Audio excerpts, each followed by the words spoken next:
Hey everyone, in this video we're going to take a look at the grammar exercises from chapter 5 of the Road to Latin textbook. Now, like I always tell you, if you want to see more information on this chapter or just get some grammar notes, things like that, feel free to check out my website. You'll find everything there, all the notes from the Road to Latin textbook along with my own, which will kind of help explain what's going on here. But the big thing you want to make sure that you have down before you do anything with these grammar problems is to have the grammar notes under control, right, and understand what's happening. So this chapter is all about the dative case. So if you haven't done that yet, pause the video, go read through the notes, try to understand what's going on with dative case, how it kind of looks like genitive case in that first declension or first group. Just make sure you have that all under control and that you've read all the stories, right, in advance too. It'll help you practice and see all this in context. So again, if you haven't done that, pause it, go do it. Otherwise, we're going to walk through the grammar exercises right now, and hopefully what you came up with matches mine and you can feel like you're in a good place, okay? So number one goes like this. You have interdum, domina romana filiabus fabulas longos narrat. Okay, so the word here, the answer is filiabus. Okay, so if you look at this sentence, you have meanwhile the Roman mistress, the domina romana, that's our subject. She narrat, she's telling. So when you have the dative case, the key thing you want to look for is it usually goes with verbs of giving, showing, or telling. That's how you can expect or anticipate the dative case. So since we have narrat here, which has to do with telling or telling a story, we know that there's probably going to be dative case here. Okay, so our subject is domina romana. Our direct object is fabulas longas, right? Long stories. So the main part here is the Roman mistress tells long stories. Okay, now you have the word daughters here, and it's marked as plural, right, in the actual grammar exercise. So you know you're looking for some version of a plural ending.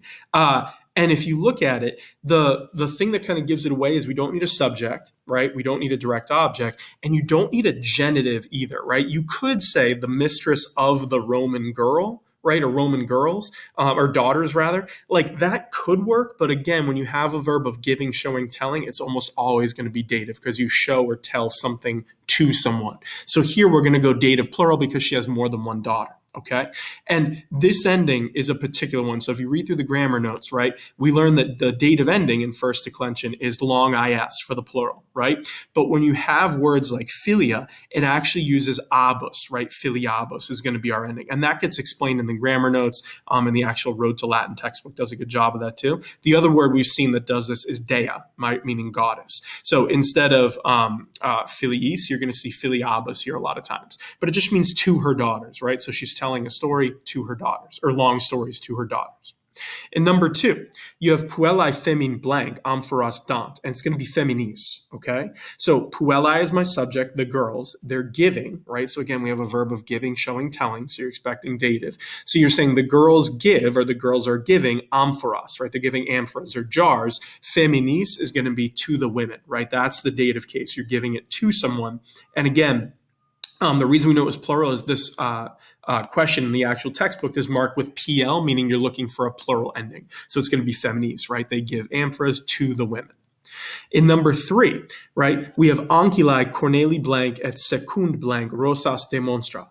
So the slave women is my subject, the ancillae. They're showing demonstrant, which makes sense, plural subject, plural verb. And again, when you have that verb of showing, you're looking for a dative. So it's saying the slave women show the roses, rosas, to Cornelia and to Secunda, Corneliae et Secundae. Okay, so that AE ending here is going to be dative. Now, again, you could say to yourself, well, how do we know it wasn't, the slave women of Cornelia and Secunda? Maybe, right? But then you'd just be saying the slave women of Cornelia and Secunda are showing roses. It's kind of an incomplete thought, right? You'd be saying, who are they showing the roses to? So dative is going to work the best here. And again, the way you know that is by looking for the verb of giving, showing, or telling. Now, in number four, we have ancillae ros blank aquam saepe dant. So it's going to be rosis, right? The slave women, ancillae, they give, or they often give, saepe dant, they often give water. There's my direct object. Remember the pattern. You give something to someone. Now, again, the word for rose is marked with plural in the exercise. So you know it's going to be roses. And it's giving water to the roses is what's happening here, right? So it's going to be rosis, meaning they're watering the flowers, okay? In number five, you have Claudia de blank coronas dat. So Claudia, there's our subject, right, gives dot. She gives garlands or crowns, coronas, to the goddesses. It's going to be deabus. And again, the reason it's an abus ending is because you have dea. So the Road to Latin textbook notes that when you have words like dea or philia, you use this abus ending instead of the long is, right? So deabus, to the goddesses. And again, it makes sense because they're giving something to someone, right? Coronas is your direct object. Deabus is your indirect object. Now, number 6, we have hodie, galba, puel blank, bone blank, fabulam nara.